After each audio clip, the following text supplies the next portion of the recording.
வணக்கம் நண்பர்களே. 60 வயதிற்கு பிறகு பலருக்கும் ஏற்படும் ஒரு பொதுவான பிரச்சனை என்ன தெரியுமா? கைகள் கால்களில் மரத்து போவது, ஊசி குத்துவது போன்ற உணர்வு, நடக்கும்போது தடுமாறுவது, கால்களில் எரிச்சல், இரவியில் தசைப்பிடிப்பு, கால் பலவீனம் போன்றவை. இது பல காரணங்களால் ஏற்படலாம். அதிலும் நரம்பு ஆரோக்கியம்ங்கிறது ரொம்பவுமே ஒரு முக்கியமான காரணமா இருக்கும். நமது உடல்ல மூளையில இருந்து வரும் தகவல் உடலில் ஒவ்வொரு உறுப்புக்கும் கொண்டு செல்லும் பணியை தான் நரம்பு செல்லுது. வயது அதிகரிக்கும் போது சிலருக்கு நரம்புகளுடைய செயல்திறன் குறையலாம். அதே நேரத்தில் சரியான உணவு பழக்கமும் சுறுசுறுப்பான வாழ்க்கை முறையும் நரம்பு ஆரோக்கியத்தை அதிகரிக்கிறதுக்கு பயன்படும். இன்னைக்கு வீடியோல 60 வயதிற்கு மேல இருக்கிறவங்களுக்கு நரம்பு ஆரோக்கியத்திற்கு உதவக்கூடிய 4 சிறந்த உணவுகளை தான் நம்ம வீடியோல பார்க்க போறோம். ஸோ வீடியோவை முழுமையா பாருங்க. கண்டிப்பா உங்க உடல் நலத்திற்கு இந்த ஒரு வீடியோ பயனுள்ளதாக இருக்கும். உங்கள் ஆரோக்கியம் உங்கள் கையில் தான். அதுல நம்ம முதலாவது பார்க்கக்கூடிய ஒரு உணவு என்னன்னா பாதாம் தாங்க. நரம்புகளுடைய ஆரோக்கியத்திற்கு சிறந்த உணவுகள்ல முதன்மையா இருக்கக்கூடியது பாதாம் தான். பாதாம்ல விட்டமின் இ, மெக்னீசியம், நல்ல கொழுப்புகள், ஹெல்தி ஃபேட், புரதம் இது எல்லாமே இருக்குது. விட்டமின் இங்கிறது செல்களை ஆக்சிடேட்டிவ் சேதத்துல இருந்து பாதுகாக்கிறதுக்கும் ஆன்டி ஆக்சிடென்ட்களை உடலுக்கு கொடுக்கறதுக்கும் பயன்படுது. மெக்னீசியம் தசை மற்றும் நரம்புகளின் இயல்பான செயல்பாட்டிற்கு மிகவும் அவசியமான தாதாகும். ஸோ பாதாம் அதனாலதான் வயதானவர்களுக்கு ஒரு சிறந்த உணவாக கருதப்படுது. ஸோ எப்படி சரியான முறையில பாதாமை எடுத்துக்கிறது அப்படின்னா, இரவுல 5ல இருந்து 6 பாதாமை நீங்க எடுத்து இரவுலையே நீங்க ஊற வச்சு காலை நேரத்துல அதை தோலை நீக்கி தான் மென்று. நம்ம ஏன் தோல் நீக்கி சாப்பிடணும்னு சொல்றோம்னா, அதுல தோல்ல டேனின் அப்படின்னு சொல்லக்கூடிய ஒரு பொருள் இருக்குதுங்க. அது என்ன பண்ணுதுன்னா, பாதாம் பருப்புல இருக்கக்கூடிய ஊட்டச்சத்தை உடலால முழுமையா உறிஞ்ச விடாது. அதனாலதான் நம்ம இரவுல ஊற வச்சு காலையில தோலை நீக்கி சாப்பிட சொல்றோம். ஊற வச்சு சாப்பிடும் போது செரிமானம் எளிமையா நடக்கும். முக்கியமா வயதானவர்களுக்கு எந்த உணவு சாப்பிட்டாலும் செரிக்காது இல்ல. ஆனா நீங்க ஊற வச்சு சாப்பிட்டீங்கன்னா செரிமானம் நல்லா இயங்க ஆரம்பிக்கும். ஊட்டச்சத்துக்களும் உடலால ஈஸியா உறிஞ்சு கொள்ளப்படும். ஸோ அதனாலதான் நம்ம ஊற வச்சு தோலை நீக்கி சாப்பிட சொல்றோம். முக்கியமா சிறுநீரக நோயாளிகள் யாராவது இருந்தீங்கன்னா அவங்க பாதாமை தவிர்க்கிறது நல்லது. அப்படி நீங்க எடுக்கணும்னு நீங்க நினைச்சீங்கன்னா நீங்க உங்களுடைய மருத்துவர்கிட்ட போய் உங்க உடலை காமிச்சு ஆலோசனை பெற்றுட்டு எடுக்கிறது ரொம்பவே நல்லது. அடுத்து நம்ம இரண்டாவதா பார்க்கக்கூடிய ஒரு உணவு என்னன்னா முட்டை தாங்க. முட்டையில விட்டமின் B12, புரதம், கோலின் போன்ற முக்கிய சத்துக்கள் இருக்குது. விட்டமின் B12 நரம்புகளின் இயல்பான செயல்பாட்டிற்கு முக்கிய பங்கு வகிக்குது. வயது அதிகரிக்கும் போது விட்டமின் B12 குறைபாடு சிலருக்கு ஏற்படும். இதனால கடுமையான பாதிப்புகள் ஏற்படும். அதனால அதை ஃபில்ஃபில் பண்றதுக்கு முட்டையை கண்டிப்பா வயதானவர்கள் எடுக்கணும். எப்படி சாப்பிடலாம்னா, வாரத்துல 4 இல்லைன்னா 6 முட்டைகள் வரைக்கும் தாராளமாக எடுத்துக்கலாம். ஒரு நாளைக்கு ஒரு முட்டைன்னு கூட எடுத்துக்கலாம். ஆனா வேக வைத்து நல்லா ஃபுல்லா வேக வைக்கணும். ஹாஃப் பாயில், ஆம்லெட் அந்த மாதிரிலாம் சாப்பிடக்கூடாது. நல்லா ஃபுல்லா வேக வைத்த ஒரு முட்டையை சாப்பிட்றதா ரொம்பவுமே சிறந்தது. அதுதான் ஒரு நல்ல தேர்வு. அசைவ உணவு சாப்பிட்றவங்க முட்டையை தவிர்த்துட்டு விட்டமின் B12 இருக்கக்கூடிய உணவுகளை பார்த்து எடுத்துக்கிறணும். ஏன்னா நிறைய பேருக்கு என்ன ஆகும்னா விட்டமின் B12 குறைபாடு வரும். ஸோ அதனால நீங்க அது எதுல இருக்குதோ அதை தேர்ந்தெடுத்து நீங்க எடுத்துக்கிறது ரொம்பவே நல்லது. அடுத்து மூன்றாவது உணவு என்னன்னா கீரை வகைகள் தாங்க. கீரைகள் ரொம்ப வயதானவர்களுக்கு ரொம்பவே முக்கியம். அதுல முக்கியமான கீரைகள் என்னன்னா முருங்கைக்கீரை, பசலைக்கீரை, பொன்னாங்கண்ணி, பருப்பு கீரை இந்த மாதிரியான கீரைகள் எல்லாமே நரம்புக்கும் உடல் ஆரோக்கியத்திற்கும் ரொம்ப சத்துக்களை கொடுக்கக்கூடியது. ஸோ இந்த பொன்னாங்கண்ணி கீரைலாம் நரம்புகள் ஆரோக்கியத்திற்கு முக்கியமான கீரையா இருக்குதுங்க. பொன்னாங்கண்ணினா நாட்டு பொன்னாங்கண்ணியா இருந்தாலும் சரி, இல்ல வெளியில கிடைக்கக்கூடிய வெள்ளையோ இல்ல சிவப்பு எந்த பொன்னாங்கண்ணியா இருந்தாலும் எடுத்துக்கலாம். அதே மாதிரி முருங்கைக்கீரையுமே ரொம்ப வயதானவர்களுக்கு உதவியா இருக்கக்கூடிய ஒரு கீரை. இது ஈஸியாவும் நம்மளுக்கு கிடைக்கும். அடுத்து பசலைக்கீரை. இந்த கொடி பசலையா இருந்தாலும் பரவாயில்ல, குத்து பசலையா இருந்தாலும் சரி, எல்லாத்துலயும் அதிக அளவுல இரும்பு சத்து இருக்குது. அது மட்டும் இல்லைங்க, அந்த கீரைகள் எல்லாத்துலயுமே போலேட், மெக்னீசியம், விட்டமின் கே, இரும்பு சத்து எல்லாமே இருக்குது. கீரை உடலுடைய ஒட்டுமொத்த ஊட்டச்சத்தையும் மேம்படுத்துறதுக்கு முக்கியமான உணவா இருக்குது.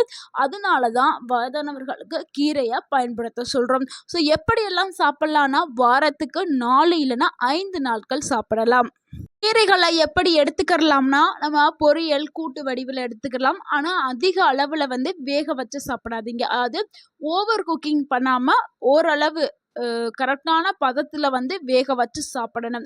ஓவர் குக்கிங் பண்ணீங்கன்னா, அதுல இருக்கக்கூடிய ஊட்டச்சத்துக்கள் எல்லாமே குறைஞ்சிரும். இதனால உடலுக்கு கம்மியான ஊட்டச்சத்துக்கள் தான் கிடைக்கும். அதனால சரியான முறையில நீங்க சமைச்சு எடுத்துக்கிறணும்.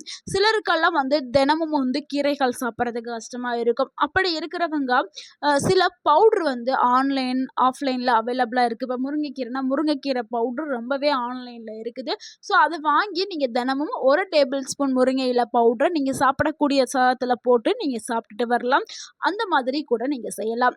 அடுத்து நம்ம 4வதா பார்க்கக்கூடிய ஒரு உணவு என்னன்னா, மீன் தாங்க. மீனு ரொம்ப ரொம்ப வயதானவர்களுக்கு ஒரு முக்கிய உணவா இருக்கு. ஏன்னா, இப்ப வந்து கறி, ஆட்டுக்கறி, கோழிக்கறி, மத்த கடல் உணவுகள் ஏதாவது சாப்பிட்டா கொலஸ்ட்ரால் வரும்னு ரொம்ப பேர் பயப்படுவாங்க. ஆனா, மீன் அப்படி கிடையாது. மீன் ரொம்ப ரொம்ப ஆரோக்கியமான மீன். ஆரோக்கியத்த கொடுக்கக்கூடியது. அதுலயும் முக்கியமான இது என்னன்னா, சால்மன் மீன், சார்டைன் மீன், மத்தி. ஸோ இந்த மீன்கள் வந்து ரொம்பவுமே சிறந்த மீன்கள். இது கொழுப்பு நிறைந்த மீன்கள் அப்படின்னு சொல்லலாம். அதாவது கொழுப்புன்னா நல்ல கொழுப்புங்கள் தான். ஒமேகா 3 ஃபேட்டி ஆசிட் இருக்குல்ல, அந்த நல்ல கொழுப்புக்களை கொண்ட மீன்கள். இந்த ஒமேகா 3 ஃபேட்டி ஆசிட் ரொம்ப ரொம்ப வயதானவர்களுக்கு ரொம்பவுமே முக்கியம். ஏன்னா இது கெட்ட கொழுப்பை குறைக்கும் தன்மை கொண்டது. உடல்ல பல திசுக்களுடைய ஆரோக்கியத்திற்கு பயன்படக்கூடியது இந்த ஒமேகா 3 ஃபேட்டி ஆசிட். இதயத்தை ஆரோக்கியமா வச்சுக்கிறதுக்கும் இந்த ஒமேகா 3 ஃபேட்டி ஆசிட் பயன்படுது. எப்படி இந்த மீன்களை சாப்பிடலாம்னா, வாரத்துக்கு 2 முறை வந்து மீன்களை எடுத்துக்கலாம். இந்த மீனையும் வந்து எண்ணெயில பொரிச்சோ, வறுத்தோ சமைக்கக்கூடாது. ஓவர் குக்கிங் பண்ணக்கூடாது. நம்ம வந்து நார்மலா குழம்பு வைப்போம்ல, அந்த மாதிரி குழம்பு வச்சு, இல்ல ஆவியில வேக வச்சு நம்ம சாப்பிடலாம். அப்படி சாப்பிடும் பொழுது அதில இருக்கக்கூடிய ஊட்டச்சத்துக்கள் முழுமையா உடலுக்கு கிடைக்கும். ஆனா, இந்த நான்வெஜ் சாப்பிடுறவங்க மீன்ஸ் எடுத்துக்கலாம். எனக்கு நான்வெஜ்ஜே பிடிக்காது, நான் சைவம் அப்படின்னு இருக்கவங்க, வெஜ் அப்படின்னு இருக்கிறவங்களுக்கு அவங்களுக்கு வந்து இதுக்கு மாற்றா மீனுக்கு மாற்றா என்ன எடுத்துக்கலாம்னா, ஆளி விதை, அதாவது ஃபிளாக்ஸ் சீட்ஸ், வால்நட், சியா விதைகள் இதெல்லாமே எடுத்துக்கலாங்க. ஏன்னா இந்த விதைகள் எல்லாத்துலேயுமே அதிக அளவில் ஒமேகா 3 ஃபேட்டி ஆசிட் இருக்குது. ஸோ இந்த ஒமேகா 3 ஃபேட்டி ஆசிட் என்ன பண்ணணும், நான் ஏற்கனவே சொல்லிட்டேன், எது கெட்ட கொழுப்பை குறைச்சி இதயத்திற்கு நன்மை கொடுக்கக்கூடியது. ஸோ இந்த ஒமேகா 3 ஃபேட்டி ஆசிட் இந்த சியா விதை, ஆளி விதையில் இருக்குது. ஆளி விதை எப்படி பயன்படுத்தணும்னா, அதை வாங்கி நீங்கள் வறுத்து அதை பவுடர் ஃபார்மில் தான் பயன்படுத்தணும். சியா விதைகளை என்ன பண்ணணும்னா, தண்ணியில் ஊற வச்சு ஒரு 1/2 மணி நேரமாவது கண்டிப்பாக ஊற வைக்கணும். ஊற வச்சு அடுத்து நம்ம எடுத்துக்கிறணும். அது பச்சை தண்ணியிலையோ சுடு தண்ணியிலையோ எதுலையாவது ஒன்று ஊற வச்சு நம்ம பயன்படுத்தணும். அடுத்து வால்நட்டும் அதே மாதிரி நம்ம பயன்படுத்தலாம். இந்த 4 உணவுகளோடு நரம்புகளை பலமா வச்சுக்கிறதுக்கு சில பழக்க வழக்கங்கள் ரொம்பவுமே அவசியம். அது என்ன அப்படிங்கிறத பார்த்தலாம். இந்த 4 உணவு மட்டும் போதாதுங்க. அது கூடவே சில பழக்க வழக்கங்கள் கண்டிப்பாக தேவை. ஒரு நாளைக்கு தினமும் நடைப்பயிற்சி, ஏதாவது ஒரு உடற்பயிற்சி நீங்க கண்டிப்பா செய்யணும். ஒரு 30 நிமிடம் நடைப்பயிற்சி மேற்கொள்ளுங்கள். நடைப்பயிற்சி செஞ்சா ரத்த ஓட்டம் வந்து மேம்படுறதுக்கு அது உதவியா இருக்கும். நடக்க முடியாதவங்க வீட்டிலே இருந்து செய்யக்கூடிய ஒர்க் அவுட்ஸ் எல்லாம் செய்யலாம். ஸ்ட்ரென்தனிங் ஒர்க் அவுட் வந்து செய்யலாம். அடுத்து 2வது விஷயம் என்னன்னா, சர்க்கரை அளவை வந்து நீங்க கட்டுப்படுத்தணும். நீங்க ஏற்கனவே வந்து சர்க்கரை நோயாளிகள் இருந்தீங்கன்னா அவங்களுக்கு வந்து நரம்புல பாதிப்பு வந்து ஏற்படும். ஸோ அதனால அவங்க சர்க்கரை சாப்பிட்றத கண்டிப்பாக தவிர்க்க வேண்டும். அடுத்து 3வது விஷயம் என்னன்னா, போதுமான தண்ணீர் வந்து குடிக்கணும். உடல்ல எப்போதுமே நீர்ச்சத்து குறையாம பாதுகாக்கிறது ரொம்ப ரொம்ப முக்கியம். அதனால நீங்க ஒரு நாளைக்கு 2லிருந்து 3 லிட்டர் தண்ணிங்கிறது ரொம்பவுமே மஸ்ட். ஸோ தண்ணியை வந்து நீங்க எடுத்துக்கிட்டே இருங்க. அதாவது ஒரே நேரத்தில் எடுக்காம கொஞ்சம் கொஞ்சமா ஹாஃப் அன் ஹவர் ஒன்ஸ் வந்து எடுத்துக்கிறங்க. ஒரு நாளைக்கு 2லிருந்து 3 லிட்டர் தண்ணி குடிக்க சொல்லிட்டாங்களே அப்படின்னு நினச்சிட்டு சிலர் என்ன பண்ணுவாங்கன்னா, ஒரே மூச்சா வந்து 2 லிட்டர் தண்ணி குடிக்கிறது, 1 லிட்டர் தண்ணி குடிக்கிறது அப்பெல்லாம் குடிப்பாங்க. அப்படி மட்டும் குடிக்கவே செய்யக்கூடாது. ஸோ நீங்கள் ஒரே நேரத்தில் ஒரே மூச்சை தண்ணி அதிகமாக குடிச்சிங்கன்னா உடலில் வந்து சோடியம் குறைபாடு ஏற்பட்டு உடலில் சில பல ஆபத்துகள் ஏற்படும். அதனால் தண்ணி குடிக்கிறதுக்கான சரியான முறை என்னென்னா, நீங்கள் சிறிதாக நீங்கள் டைம் விட்டு சிறிது சிறிது அளவாக நீங்கள் குடிக்கணும். அதுக்கு தான் அரை மணி நேரத்துக்கு ஒன்ஸ் நம்ம குடிக்க சொன்னோம்.